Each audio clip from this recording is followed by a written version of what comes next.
Well, howdy do, Algebra 1 Essentials delightful people. Here we go, getting ready for a quiz with this video.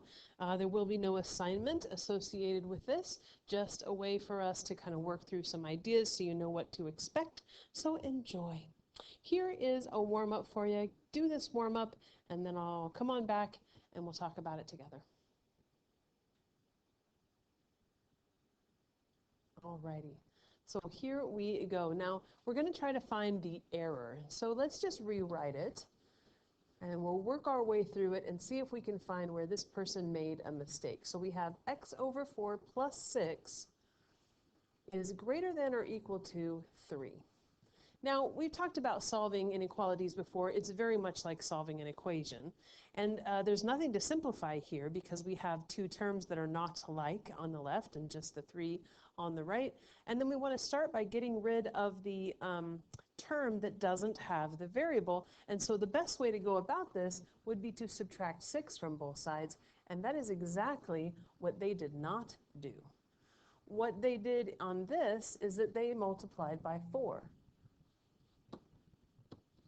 On both sides first, leaving out the fact that they didn't do anything with that 6, and that's a no-no.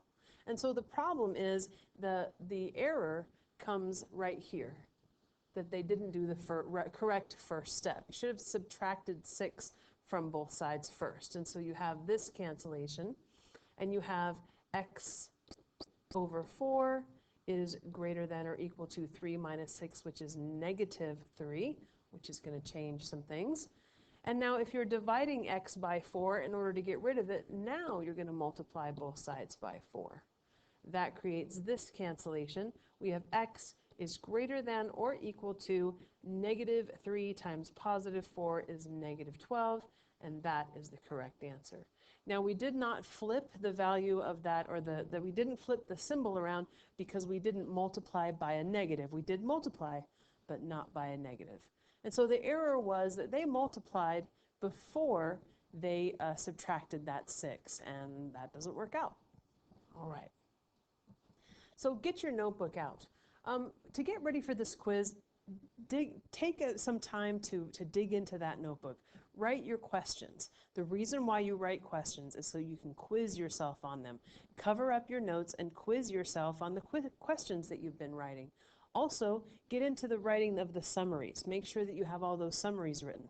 The summaries are the answers to the essential question that you've written at the top of the page. Maybe when you get back into your notes, you find that they're kind of hard to read. Rewriting them helps you remember stuff. Also, doing a little highlighting is nice. The things you think you might forget, highlight them. That sets them in your brain just a little bit better.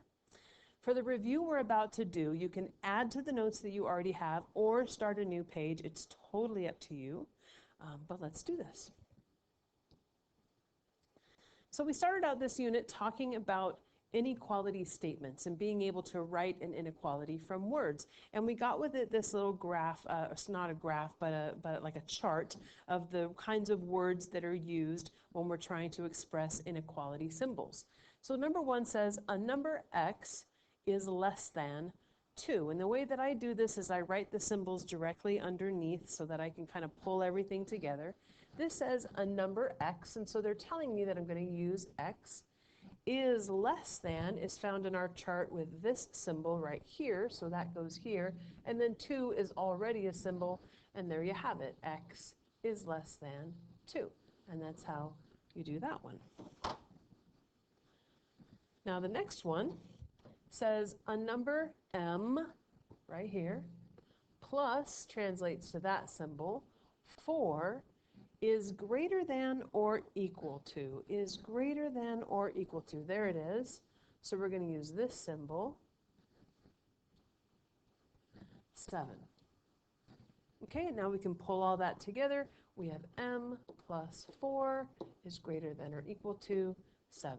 And there is your answer. All right, last one.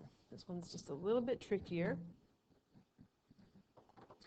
10 is no less than. Is no less than. Ah, here that is. So we know we want to use this symbol. Is no less than a number q multiplied by 6.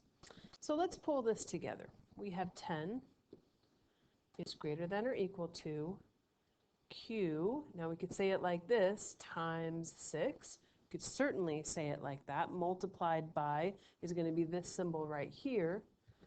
But we also say this more frequently like this.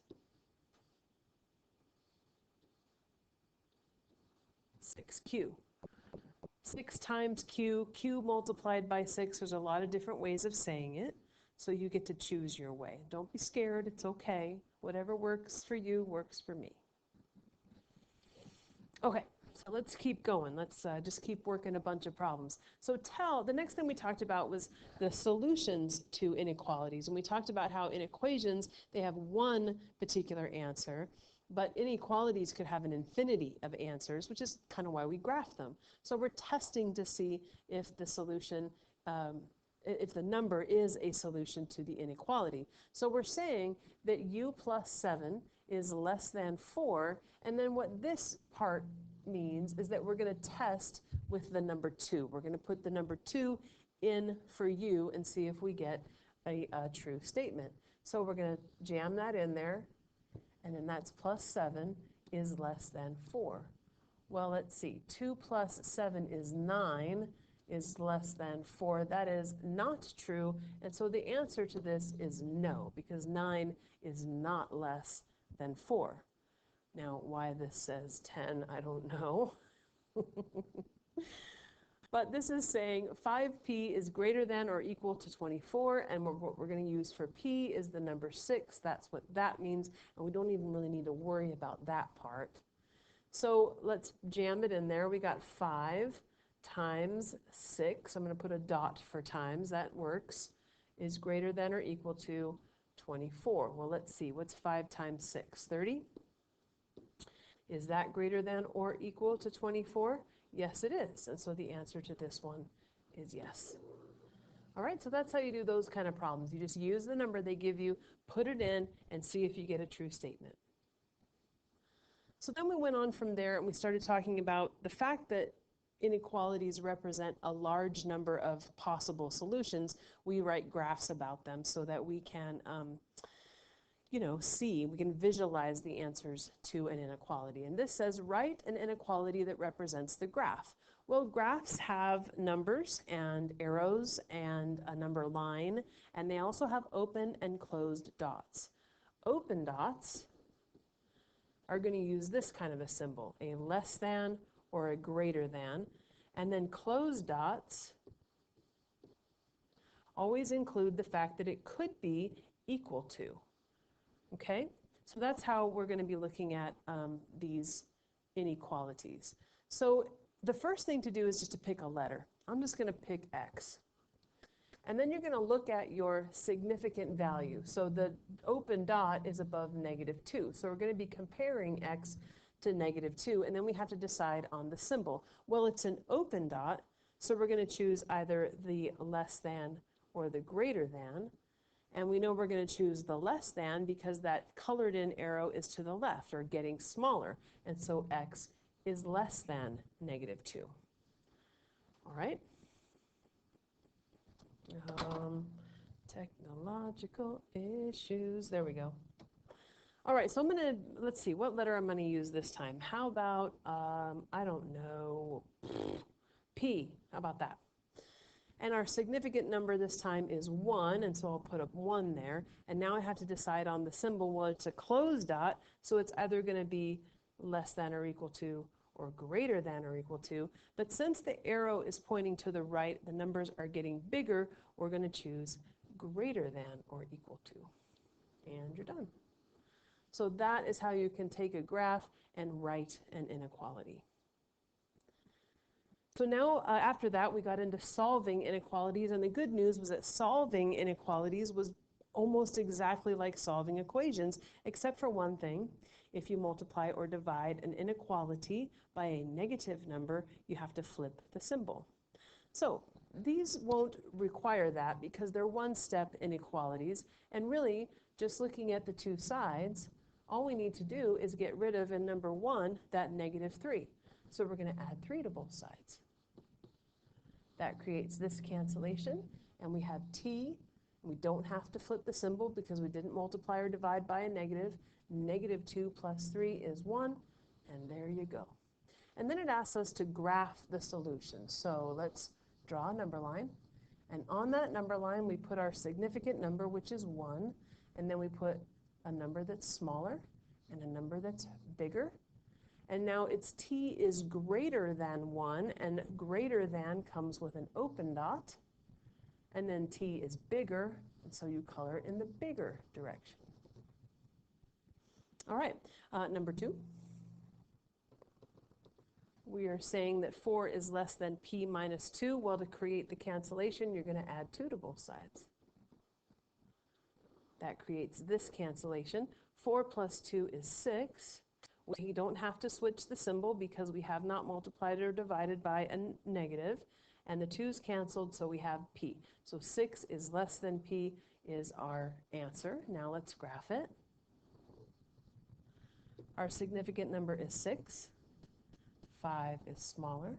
7 is bigger. Now again, we need an open dot because there is equal to. And what we're saying is 6 is less than p. So 6 is smaller than p. So p has got to always be bigger than 6, which means we're going to color in this direction again. This is a classic example of a trap. Back in the day, you might have been taught just color in the direction that the symbol's going, but that didn't work out this time. So please do be careful. From there, we made it just a little bit more complicated. These are multiplying and dividing, and when you're multiplying and dividing by a negative, you got to switch the symbol. So let's try these to see if we have to do that. In order to get that x by itself, we're going to divide by 3 on both sides, and these cancel, and we have x is less than or equal to, because we did divide, but not by a negative. 9 divided by 3 is 3. So let's graph this. We got a 3, 2 is smaller, 4 is bigger. Let's see, we need a closed dot this time because we have the or equal to part, and x is less than 3, and so we color to the smaller side. Okay, here's another one. b is being divided by 3, so in order to get b by itself, we have to multiply 3 on both sides. That creates this cancellation. And because we multiplied by a positive, we don't need to flip the symbol. And negative 1 times 3 is negative 3, so there you go. And graphing it looks like this. We've got a negative 3 in the middle, negative 4 is smaller, negative 2 is bigger, and we have a closed dot because we have that little line underneath that is equal or equal to part. And then b is greater than negative 3, and so we're going to color this way. All right, let's do some more. Slightly more complicated maybe. So negative 5j is less than or equal to 10. Oops, I dropped my pen. Oh, and there's my alarm going off. All kinds of things are happening. There we go. So in order to get rid of that negative 5, we're going to have to divide by negative 5 on both sides. That creates this cancellation, and then we have j. Now, we divided by a negative, and so this is where we have to be careful because this time we do have to flip that inequality. Because we divided by a negative number, we have to flip the inequality. 10 divided by negative 5 is negative 2, and there we go. And now we graph it. Negative 2 in the middle, negative 3, negative 1, and then we need a closed dot at negative 2, and j is greater than or equal to negative 2, so we color toward the bigger direction. All right, and then number 2, in order to get rid of that negative 2, because we're dividing k by negative 2, we will multiply by negative 2. And hopefully you're already thinking that we're going to have to flip that symbol because we are. Because these cancel, leaving k, and because we multiplied by a negative, we have to turn that symbol around. 2 times negative 2 is negative 4, And we're done with that part, and then we graph it. -4, -5, -3. Let's see, an open dot this time, huh? Because there's no line underneath. And k is smaller than -4, and so we color off to the left. Those are hard to color in. Electronic arrows are hard to color in. Okay, and then just a slightly bit more complicated now. We're going to have to do a couple of steps. We're not having to simplify yet, but remember, we're going to create a clever cancellation by getting rid of the term that doesn't have the variable first, so we'll add 4 to both sides. That creates this cancellation. We have 3x. Now we didn't multiply or divide by a negative, so our symbol stays the same, and 2 plus 4 is 6. And now we're going to divide by 3 to get rid of the 3 in front of the x, and then the symbol stays the same because we divided, but not by a negative, and 6 divided by 3 is 2. So there you have it, and we can graph this.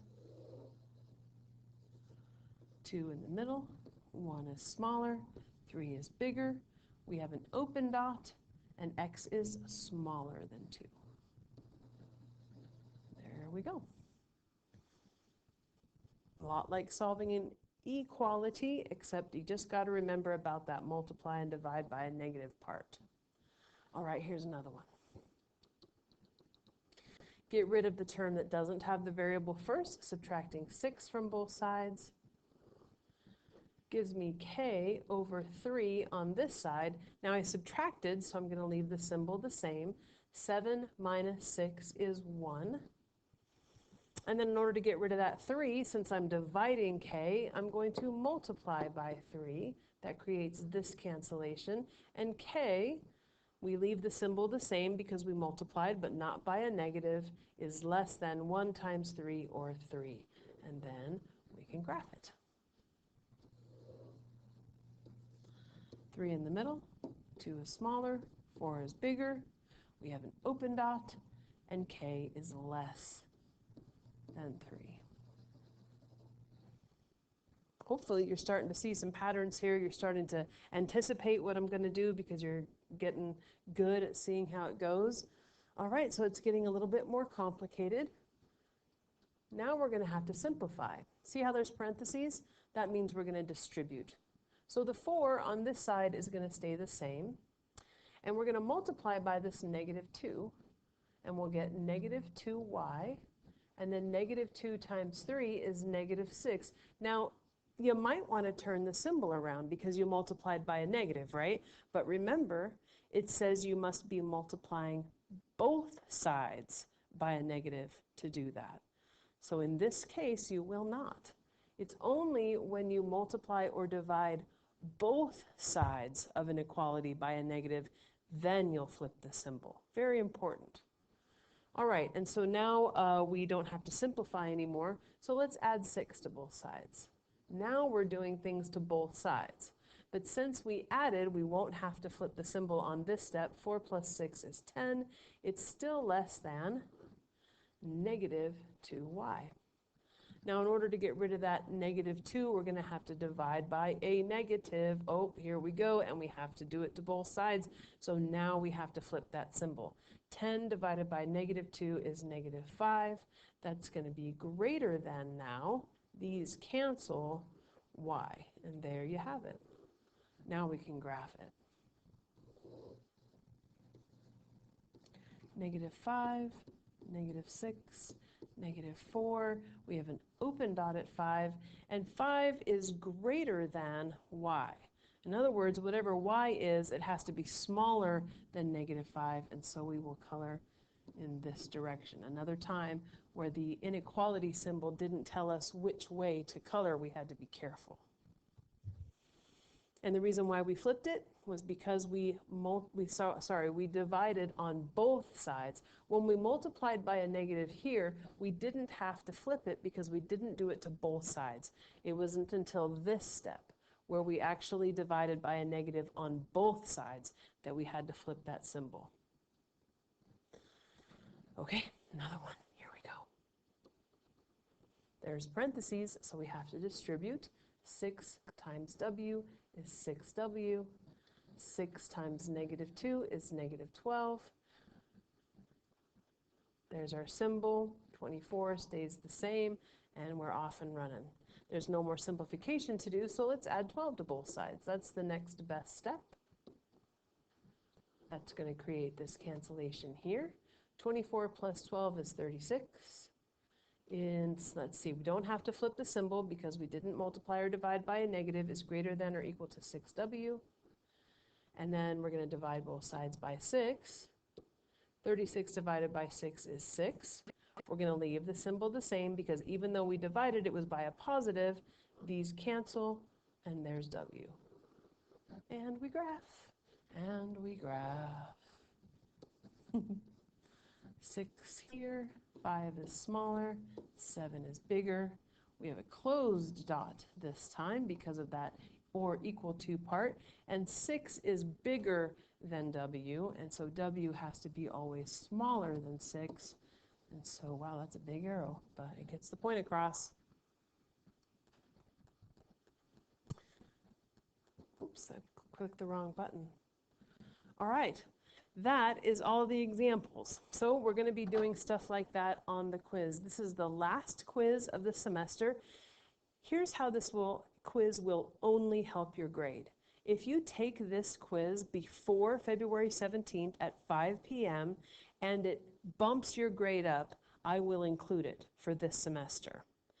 If you take it after February 17th at 5 p.m. or you do badly on it before, I will not grade it this semester. In other words, taking this quiz can only help. It's always going to be there for you to do. But if you do well on it and it helps your semester 1 grade, I will put it in. If it doesn't help your semester 1 grade, I will put it in after the semester so it doesn't hurt you. All right, you guys, you got to believe you can. I know you can. If you need any help, please do let me know. Gosh, I'll talk to you later. Bye.